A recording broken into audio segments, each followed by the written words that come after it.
When it comes to animating Jack, obviously we've got a huge backstory to this game. We had to think, who is this guy? Where is he? Why would he do this? How would he do that? Not only that, but we had to ensure that the movement style would sit well with the stylised graphics and audio of the game. These combined elements meant that we decided to stylise his movements and make them just beyond realism. We made them hyper-real. We used a wide range of tools for animating all the characters, from motion capture to hand-keyed from scratch. Either way, all the animations went through the same process of having to be pushed further to fit the hyper-real style that we wanted. Motion capture is a fantastic reference point, but no matter who you put in the suit, with all the best will in the world, you're going to have to push things further for a game like ours. You're going to have to push the poses, you're going to have to make the performance stronger. We've spent a lot of time on that, identifying those key poses and making them more dynamic. Take Shadow for example. He was a huge challenge to animate, and I think that has drawn extra strengths out of our team. There was talk originally of motion capturing him, which we could have done, but the early hand key test was so good that we decided not to. We studied a lot of reference for Shadow, particularly police dogs. What we noticed instantly with these dogs was that they totally threw themselves into what they've been told to do, completely selflessly and with no thought of their own safety.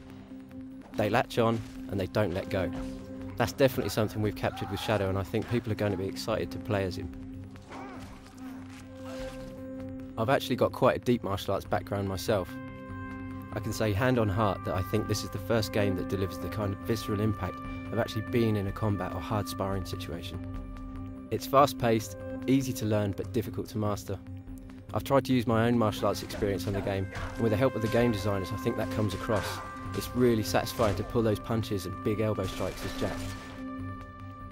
It was really good fun working with the actors when it came to the mocap for the cutscenes. The performance actors we used were incredibly talented, and thankfully very open to direction and feedback.